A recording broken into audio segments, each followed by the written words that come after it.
शिव ओम विवाह क्रिएशन में आपका बहुत बहुत स्वागत है। मैं आपको आज शनि महाराज की कहानी सुनाने जा रही हूँ, कथा सुनाने जा रही हूँ। एक समय सभी नवग्रहों सूर्य, चंद्र, मंगल, बुध, बृहस्पति, शुक्र, शनि, राहु और केतु में विवाद छिड़ गया कि इसमें सबसे बड़ा कौन है। सभी आपस में लड़ने लगे और कोई भी निर्णय न लेने पर इंद्रदेव देवराज इंद्र के पास निर्णय करने पहुँचे।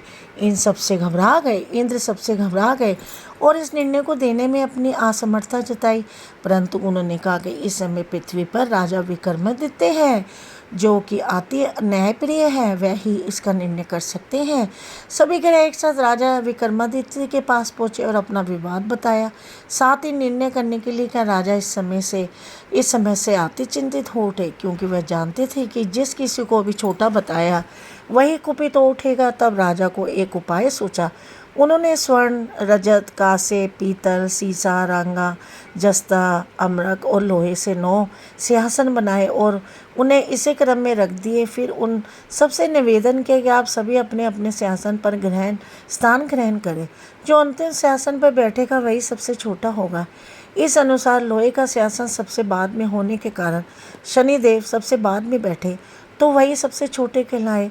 उन्होंने सोचा कि राजा ने ये जानबूझकर किया है।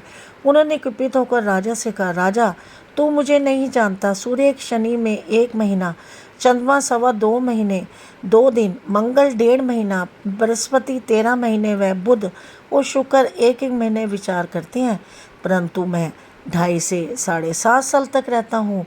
बड़े बड़े को मैंने विनाश किया है। श्री राम के 7.5 आने पर उन्हें वनवास हो गया था। रावण के आने पर उनकी लंका को बंदरों ने सेना से परास्त करना पड़ा। अब तुम सावधान रहना। ऐसा कहकर कुपित होकर शनिदेव वहाँ से चले गए। अन्य देवता खुशी खुशी चले गए। कुछ समय बाद राजा की 7.5 आई। तब शनिदेव घोड़े के सौदागर बनकर वहाँ आए। उनके साथ कई बढ़िया घोड़े थे। राजा ने ये समाचार सुन अपने अश्वपाल को अच्छे घोड़े खरीदने की आज्ञा दी। उन्होंने कई अच्छे घोड़े खरीदे। वह एक सर्वोत्तम घोड़े को राजा की सवारी हेतु दिया। राजा जो ही उस घोड़े पर बैठा, वह घोड़ा सरपट वन की ओर भ्रमण वन में पहुंचा। वह अंत ध्यान हो गया और राजा भूखा प्यासा भटकता रहा। तब एक ग्वाले ने उसे पानी पिलाया। राजा ने प्रसन्न होकर उसे अपनी अंगूठी दी। वह अंगूठी देखकर राजा नगर को चल दिया और वहाँ अपना नाम उज्जैन निवासी बीका बताया। वहाँ एक सेठ की दुकान में उसने जल इत्यादि पिया और फिर विश्राम भी किया। भाग्यवश उस दिन सेठ की बड़ी बिक्री हुई। सेठ उसे खाना इत्यादि कराने खुश होकर अपने साथ अपने घर ले गया। वहाँ उसने एक कूटी पर देखा कि एक हार टंगा है, जिसे कूटी निगल रही है। थोड़ी देर में पूरा हार गायब हो गया। तब राजा के आने पर देखा कि हार गायब है।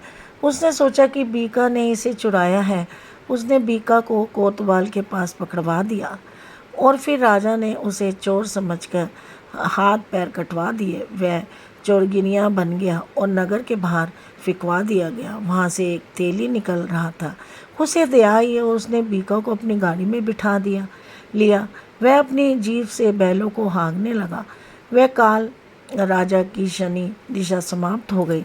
वर्षा काल आने पर वह मल्हार गाने लगा। तब जिस नगर में था, वहाँ की राजकुमारी मन भावनी को वह इतना भाया कि उसने मन ही मन प्रण कर लिया कि वह इस राग गाने वाले से ही विवाह करेगी। उसने दासी को ढूंढने भेजा। दासी ने बताया कि वह एक चोर गिनिया है, परंतु राजकुमारी ना मानी। अगले ही दिन से उठते ही वह अनशन पर बैठ गई कि विवाह करेगी तो उसी से। उसे बहुतेरा समझाने पर भी वह जब ना मानी, तो राजा ने उसे तेली को बुला भेजा और विवाह की तैयारी हो गई।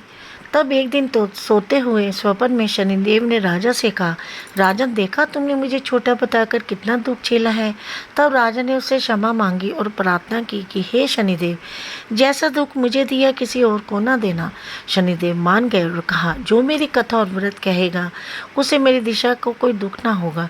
जो नित्य मेरा ध्यान करेगा और चींटियों को आटा डालेगा, उसके सारे मनोरथ पूर्ण हो गए। साथ ही राजा को हाथ पैर भी वापस दिए। प्रातःकाल आंख खुलने पर राजकुमारी ने देखा तो वह आश्चर्यचकित रह गई।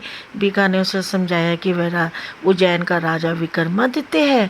सभी अत्यंत प्रसन्न हुए। सेठ ने जब सुना तो वह पैरों से गिरकर क्षमा मांगने लगा। राजा ने कहा कि वह तो शनिदेव का कोप था, इसमें किसी का भी कोई दोष नहीं है।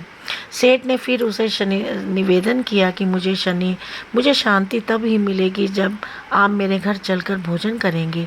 सेठ ने अपने घर नाना प्रकार के व्यंजनों से राजा का सत्कार किया। साथ ही सबने देखा कि जो खूंटी हार निकल गई थी वही अब उसे उगल रही है। सेठ ने उसके अनेक मोहरे देकर राजा को धन्यवाद दिया और अपनी कन्या श्री कवरी से प्रणय ग्रहण कर निवेदन किया। राजा ने आशा स्वीकार लिया। उस समय पश्चात राजा अपने दोनों रानियों मन भावनी श्री कावेरी को अपने सभी उपहार सहित लेकर उज्जैन नगरी को चले। वहाँ पूर्ववासियों ने सीमा पर ही उसका स्वागत किया। सारे नगर में दीपमाला हुई, वे सबने खुशियाँ मनाई। राजा ने घोषणा की कि मैंने शनिदेव को सबसे छोटा बताया था, जबकि असल में वही सर्वोपरि है। तब से सारे राज्य में शनिदेव की पूजा और कथा नियमित से होने लगी। सारे प्रजन ने बहुत समय खुशी और आनंद के साथ समय बिताया। जो कोई शनिदेव की इस कथा को सुनता या पढ़ता है उसके सारे दुख दूर हो जाते हैं। व्रत के दिन इस कथा को अवश्य ही पढ़ना चाहिए। एक समय की बात है, भगवान सूर्य के पुत्र शनि बचपन में बहुत सुंदर थे और तेजस्वी से भी।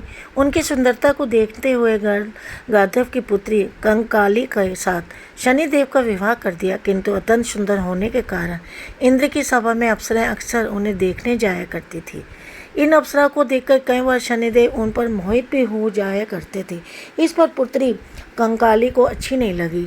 तब कंकाली ने अपने पति शनिदेव को ये शाप दे दिया कि आज के पश्चात सुंदरता को खोकर बदसूरत हो जाए और आपकी दृष्टि हमेशा नीचे की तरफ रहे। अगर आप सीधी दृष्टि से किसी तरफ देखते हैं तो उस पर 7.5 का प्रभाव पड़ जाएगा। तब शनिदेव भगवान शिव की घोर तपस्या की और तपस्या के पश्चात भगवान शिव प्रसन्न हुए और बोले कि हे सूर्यपुत्र शनिदेव वर मांगो। तब शनिदेव बोले, ये सदाशिव शंभु हम पर कृपा करके हमें सृष्टि के पर सीधे देखने के लिए वर दीजिए। भगवान शिव बोले, जो व्यक्ति शनिवार के दिन पीपल के नीचे तेल चढ़ाएगा उस पर तुम्हारे पड़ने वाले दृष्टि की शुभ दृष्टि में बदल जाएगी। इसलिए शनिदेव के दिन पीपल के नीचे शनिदेव की पूजा की जाती है। जय शनिदेव महाराज की जय।